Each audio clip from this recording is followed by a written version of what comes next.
The most inconvenient question in all of science consists of just three words. What was before? We are told the universe is 13.8 billion years old. We are taught that the Big Bang was the absolute beginning, the moment everything blinked into existence.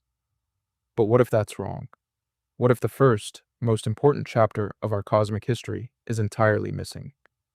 Today we are going to explore a radical, mind-bending idea. The moment of the Big Bang and the heart of a black hole might actually be two sides of the same coin. Understanding this connection doesn't just rewrite the Big Bang. It solves the biggest mystery in modern physics. The Big Bang isn't just a guess, it's backed by solid evidence. We have the cosmic microwave background, the faint afterglow of the early universe, a thermal map that shows us exactly how the cosmos looked when it was just 380,000 years old. At that moment, the universe cooled enough for atoms to form, allowing light to travel freely for the first time. Those tiny temperature fluctuations we see in that light, they weren't just noise. They were the cosmic seeds from which everything we see today grew. Galaxies, massive clusters, and the vast, intricate cosmic web. So, the core idea remains. At some point, the universe really was much hotter, much denser, and much more uniform than it is today. But here is where the story gets impossibly strange. Cosmologists have wrestled with two classic puzzles. First, the horizon problem. If you look at widely separated regions of the universe, they are at almost the exact same temperature. But under standard expansion, there should have been no way for those regions to exchange information or heat before that light was emitted. They are too far apart, so why do they look identical? Second, the flatness problem. Imagine balancing a pencil perfectly upright on its tip. Even the slightest tilt will eventually make it fall. By that same logic, the geometry of the universe should have become increasingly curved over billions of years. But it did not. Even after 13.8 billion years, the geometry of our universe remains astonishingly flat. So flat that any small deviation in the early universe should be clearly visible today, yet we do not see it. Both mysteries hint at the same idea. Something unusual happened in the very early universe. In the 1980s, the concept of inflation emerged. According to this theory, the universe underwent a brief period of extremely rapid, exponential expansion.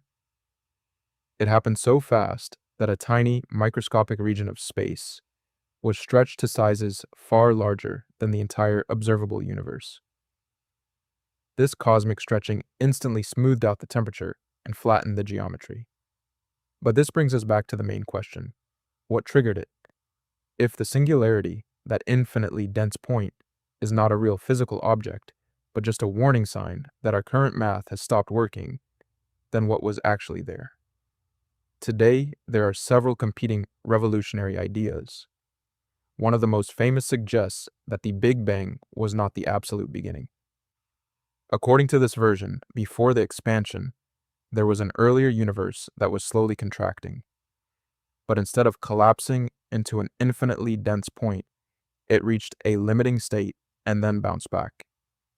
This is loop quantum cosmology. Another approach proposes an even more radical idea.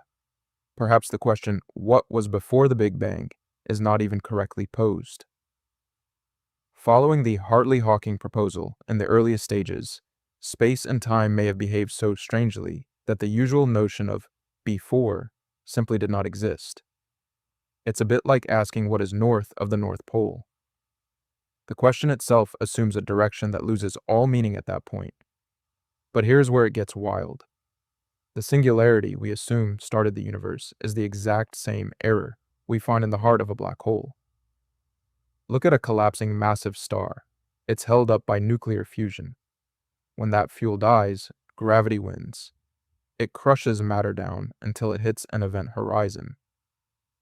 Beyond that point, classical physics says it keeps crushing down to a singularity. The exact same error we see in the Big Bang.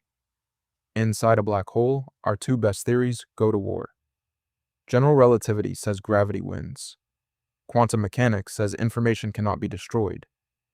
If you throw a library of books into a black hole, and the black hole evaporates, where does that information go? If it vanishes, it breaks the laws of physics. If it doesn't, we are missing a massive piece of the puzzle. The information paradox and the singularity problem remain the clearest signs that a crucial piece is missing from fundamental physics, a theory that can unify quantum physics and gravity into a single theory of everything. What if space isn't a smooth, infinite stage? What if there is a pixel size for the universe? Loop quantum gravity suggests that volume and area are quantized.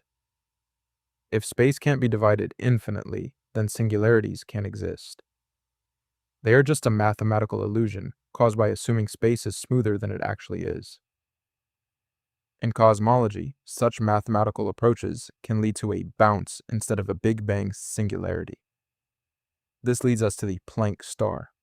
When a massive star collapses, it hits an ultra-dense microscopic limit, the Planck density. It doesn't disappear, it bounces.